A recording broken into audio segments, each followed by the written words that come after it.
नमस्कार मित्रों। आज सुबह से ही कई लोगों के प्रश्न आ चुके हैं। 2-3 महिलाओं के आ चुके हैं और 2-3 लोग मतलब जेंट्स के आ चुके हैं भैरव बाबा के ऊपर। तो आज ये स्पेशल वीडियो भैरव बाबा के लिए है। मित्रों, कई लोगों ने मुझसे पूछा है कि क्या स्त्री को भैरव बाबा की पूजा करनी चाहिए। तो मेरा जवाब है कि काल भैरव, शमशान भैरव इनकी नहीं करनी चाहिए। ये नुकसान नहीं पहुँचाएँगे, ये आपको नुकसान नहीं पहुँचाएँगे, लेकिन इनकी एक खासियत ये है कि ये स्वभाव को उग्र कर देते हैं। ये सब डराने वाली बातें हैं तांत्रिक की कि जी आपको नुकसान पहुँचाएंगे या आपको मार थोड़ी देंगे। भाई देवता हैं, भगवान हैं, आगे जान से थोड़ी मार देंगे, नहीं मारेंगे। ऐसी मूर्खता पूरी चीज़ें तांत्रिक लोग न डालें मतलब लोगों के दिमाग में। कोई देवता किसी का नुकसान नहीं करता जब तक कि वो आदमी ख़राब ना हो, समझे ना आप। भले वो स्त्री हो, स्त्री हनुमान जी की पूजा कर सकती है। मैं चैलेंज देता हूँ, मैं करवाता हूँ बैठ के सामने, उसको नुकसान पहुँच जाए तो ऐसा कुछ नहीं होता है। तो मैं बताना चाहता हूँ कि स्त्री काल भैरव, शमशान भैरव की क्यों नहीं कर सकती। वो इसलिए नहीं कर सकती मित्रों कि ये देवता है तो ना आदमी में उग्रता लाते हैं, गुस्सा लाते हैं। और स्त्री को घर में रह के सौम्य रहना जरूरी होता है। इसीलिए आदमी तो बाहर रहेगा तो वो अपनी उग्रता से सबको दबा देगा, लेकिन घर में अगर झगड़ा होगा तो नहीं होगा ना, ऐसा नहीं चल सकता है। तो इसीलिए स्त्री को सौम्य रहना होता है, तो उसके लिए वो होता है। लेकिन उनके लिए फ़ायदेमंद है जो बड़ी बड़ी पोस्टों पे बैठी हुई हैं स्त्रियाँ, बड़े बड़े उस लक्ष्यों पे बैठी हुई हैं, या कोई साधना के क्षेत्र में, या फिर कोई कमांड के क्षेत्र में, किसी कमांड में है, या किसी मतलब ऑफिसर वर्ग में है, तो उनके लिए काल भैरव वो जो बहुत सूटेबल होते हैं, वो सबको दबा कर रख देती है। अगर कोई उनके सामने बदमाशी दिखाएगा तो बदमाशी नहीं दिखा पाएगा। हाँ, अगर कोई स्त्री अगर वास्तव में उग्र साधना के क्षेत्र में जाना चाहती है तो उसके लिए मैं उसको विधि बताऊंगा किस विधि से की जाएगी, तो वो नुकसान नहीं करेगी। लेकिन स्त्री के लिए ये थोड़ा सोच समझ के करने का विषय है। दूसरी बात, कई लोगों ने पूछा कि भैरव की बटुक की कर सकती है। हाँ, स्त्री बटुक की कर सकती है, कोई चिंता नहीं। बटुक भैरव, बाल भैरव यानी छोटा सा रूप, उसकी कर सकती है, उसमें कोई दो राय नहीं है। इसको तो मैं भी सपोर्ट करता हूँ, मैं बताता भी हूँ।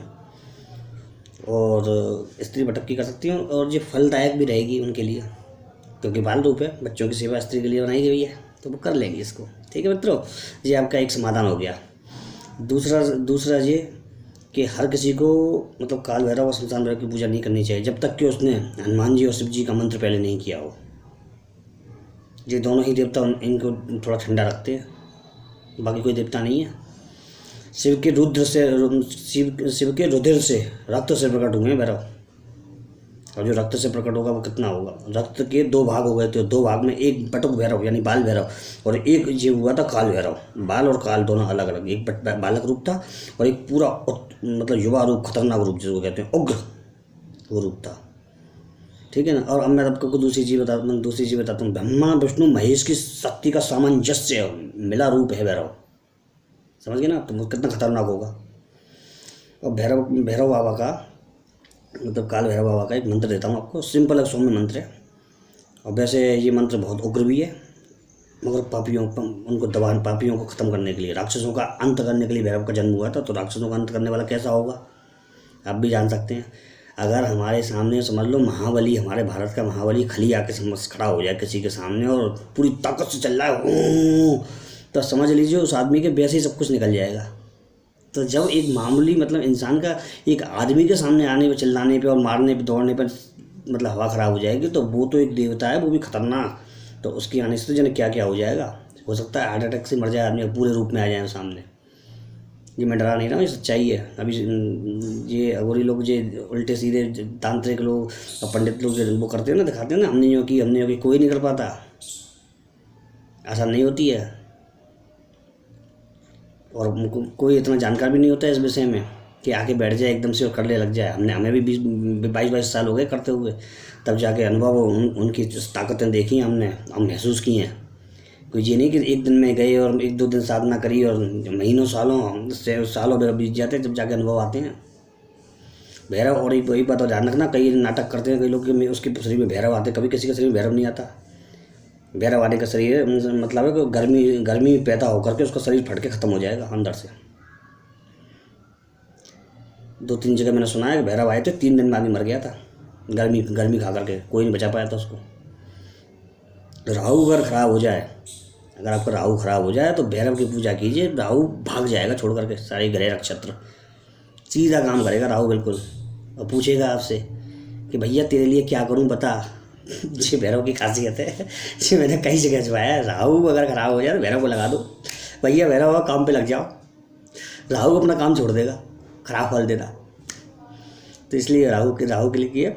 भैरव का एक बहुत जोर का प्रयोग बता रहा हूँ गृहस्थ लोगों के लिए, और ये बहुत अचूक है और बहुत अच्छा है। कुछ मंत्र तंत्र नहीं करना है आपको। शनिवार की रात को उड़द की दाल के पकौड़े बनाइए सरसों के तेल में, ठीक है। उनको बना करके रात भर रख दीजिए, दबा करके अच्छी तरह सेव करके, कुछ जानवर उसमें मुंह न मार दे, ठीक है। दूसरे दिन मतलब सुबह 5 बजे से लेके 7:15 बजे तक उसको किसी भी कुत्ते को खिला दीजिए किसी भी तरीके से, ठीक है सर। हो गए भैरव आप प्रसन्न। करिए आप 3 बार, देखिए भैरव का चमत्कार। मैं तो आपको अच्छी चीज़ें दूंगा। अब ये तो काल भैरव का प्रयोग हो गया। अब बटुक भैरव का बता रहा हूँ आपको। बटुक भैरव को 2 बूंदी के लड्डू लगाइए और 2 कचौड़ी लगाइए सादा सूखी, बिना सब्जी के, ठीक है। सब्जी रख दे आप चाहें तो रख दें, आपकी श्रद्धा हो तो। और एक पानी का गिलास, ठीक है। ये आप भैरव बाबा को रख करिए कहीं भी मंदिर में। पानी प्लास्टिक के गिलास में रख सकते हैं, उसमें कोई वो नहीं है, बंधन नहीं है भैया कि आपको स्टील का ही चाहिए, तांबे का, ऐसा कोई बंधन नहीं है भैया। भगवान श्रद्धा के भूखे हैं, आपके चीज़ों के भूखे नहीं है।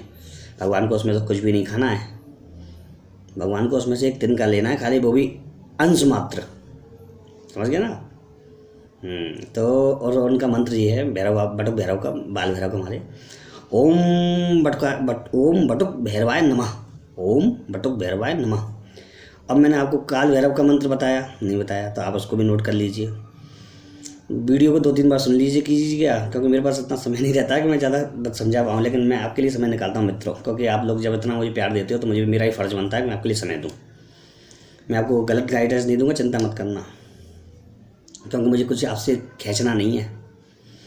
तो मतलब उग्र भैरव का मंत्र है, छोटा मंत्र दे रहा हूँ आपको। ओम भम भैरवाय मम सर्व कार्य सिद्धम कुरु कुरु स्वाहा, ओम भम भैरवाय मम सर्व कार्य सिद्धम कुरु कुरु स्वाहा, ठीक है साहब।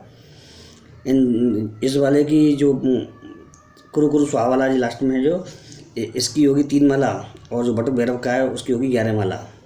केवल एक ही सप्ताह में एक ही दिन, शनिवार को करें या मंगलवार को करें, ठीक है। ज़्यादा विधान पचड़ा करने की जरूरत नहीं है।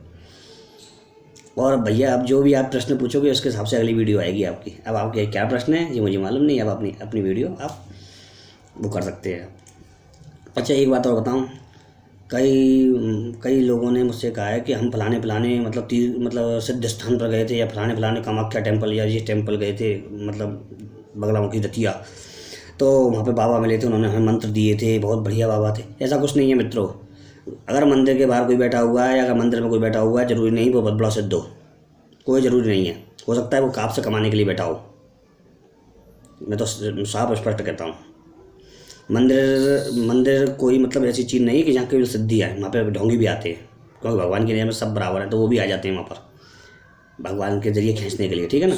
तो इसीलिए इन चीज़ों का ध्यान रखें कि ज़रूरी नहीं है कि वो बहुत बड़ा सिद्ध। उन्होंने कहा बाबाओं ने मंत्र दिया हमको, हमने सालों किया, ऐसा नहीं होता कुछ भी कि उनके मंत्र सिद्धि होंगे। ध्यान रखिए, बड़े बड़े बाबा और सिद्ध लोग तो आपको मंदिर में कभी मिलेंगे भी नहीं, बहुत कम जाते हैं, और बड़े बड़े जो उत्सव और त्यौहार होते हैं उन्हीं में जाते हैं, और आप उनको पहचान भी नहीं पाएंगे। पहचानने के लिए उनको वो जितने गंदे और सीधे साधे दिखते हैं कि आप समझ भी नहीं पाएंगे। मैं किसी शादी वगैरह में या मैं किसी प्रोग्राम में पहुंच जाऊँ, तो मुझे बता नहीं सकता है कि मैं इतनी जानकारी या ऐसा तांत्रिक या ऐसा पंडित हूँ। सिंपल रहता हूँ बिल्कुल, जैसा शर्ट पहन रखी वैसे ही रहता हूँ। तांत्रिक के लिए ज़रूरी नहीं है कि उसके हाथ में कड़े हों, उसके गले में माला हो, वो निशानी नहीं है सिद्धि की। सिद्धि की निशानी होती है आत्मबल, उसका ज्ञान, उसकी विद्या। ये मैंने अमूमन देखा है, जो बड़े तांत्रिक सिद्ध होते हैं वो सिंपल होते हैं, वो इस तरह नहीं होते हैं कि महाकाल जय बाबा की और जय बीवा जय आदेश, ऐसा नहीं होता कुछ भी। शब्दों की महत्ता होती है हर चीज़ की, उसी के हिसाब से चलना चाहिए। मित्रों आज का भाषण लंबा हो गया, इसके लिए क्षमा का चाहता हूँ। प्रणाम। जय माता नानी की सबको, जय बीर बाबा।